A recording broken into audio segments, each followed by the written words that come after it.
All right, President Biden is saying that anybody who opposes his reckless spending and taxing plan will be complicit in America's decline.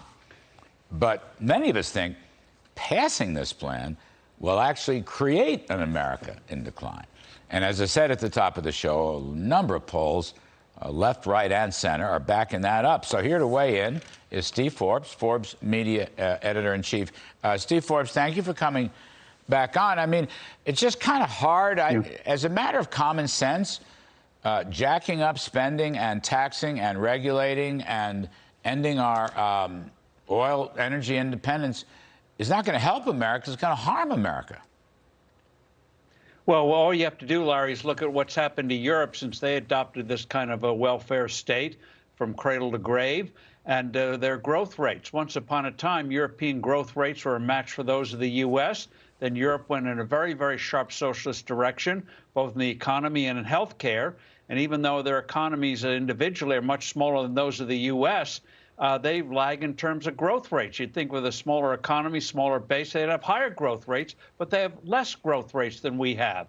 So the proof is in the pudding, not a theory, but when you pile on unnecessary taxes, regulations, and what they're doing now and what Biden wants to do in this binge spending and regulations and having the IRS having police powers like it's the Soviet Union or China, guess what's going to happen? You're going to have a stagnant economy and a very troubled political situation here in the U.S. People are not going to put up with it. You know, Steve, I saw, courtesy of the Committee to Unleash Prosperity Hotline, you did a nice riff on the potential threat now for credit card controls. I mean, once upon a time, we had Senator Durbin's debit card controls, but you did a riff on credit card controls. Can you just briefly outline this? This is a new threat. I wasn't aware of this before. Well, the idea is to put a cap, price controls, on what banks, what issuers can charge merchants when you use the card, what they call swipe fees. Senator Durbin of Illinois did that with debit cards back in 2010, effectively cut the rates what banks could collect by 45%. Over the 10 or 11 years since, that's cost banks over $100 billion in lost fees. And guess what happened? The prices for consumers were not cut. The retailers got the extra $100 billion. But what happened was banks raised fees for checking accounts, for credit card, for debit card accounts, and the same thing will happen with credit cards. Leave it alone. Leave the market alone. Especially, Larry, as the rise of blockchain is going to radically simplify and lower the cost of the whole payment system. Let the free market work. Keep the politicians out. You get unintended consequences, making checking accounts and credit cards less affordable. Kind of dumb. I didn't know that was on the table, but you're right. I mean, that's a terrible idea. You know, Steve, we've talked about rising inflation.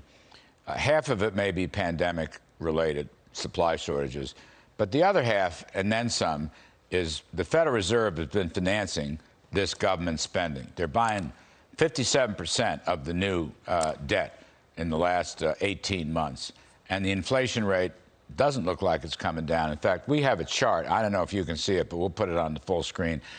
Commodity prices, the CRB Commodity Index, which is a market-based index, is very, very strong. The thing's been rising a lot. If we can get that up, there it is.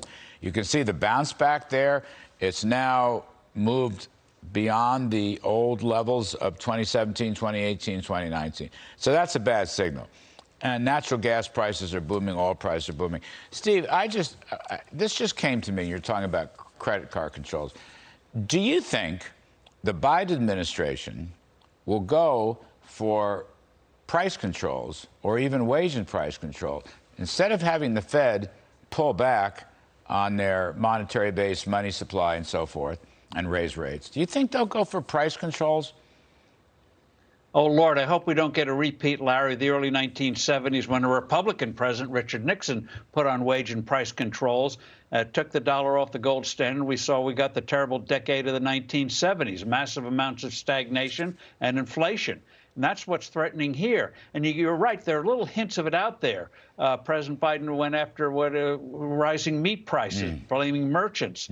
And that kind of scapegoating leads to price controls. You know, when they do bad things, they attack the symptoms, but not the cause, in this case, trashing the dollar.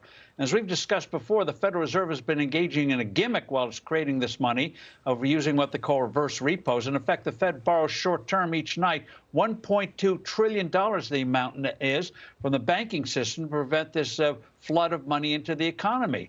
Well, that's not going to go on for much longer, especially if Congress passes these tremendous spending bills. Hopefully, they'll be mitigated or stopped altogether. But that's going to lead to monetary inflation, not COVID disruption inflation.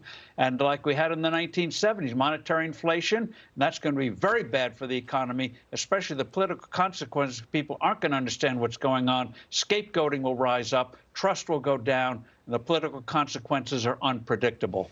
Wage and price controls. I mean, this is the kind of group, you know, far left liberals will do anything. They figure you can keep goosing the money supply, but at the same time hold down prices.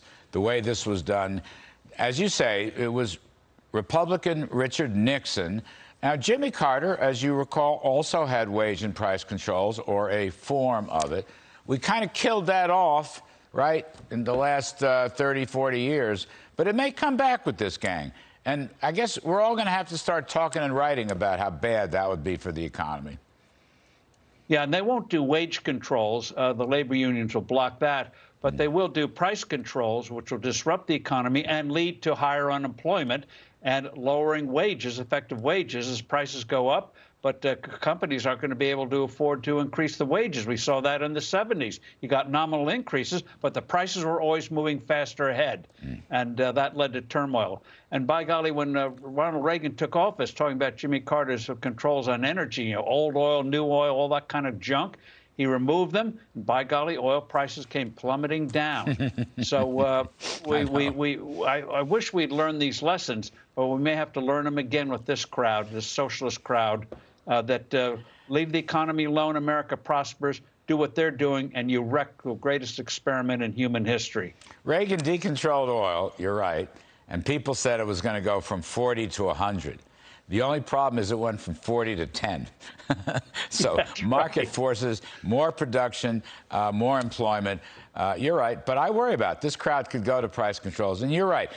They'll favor price controls to screw business because they don't like business in the first place.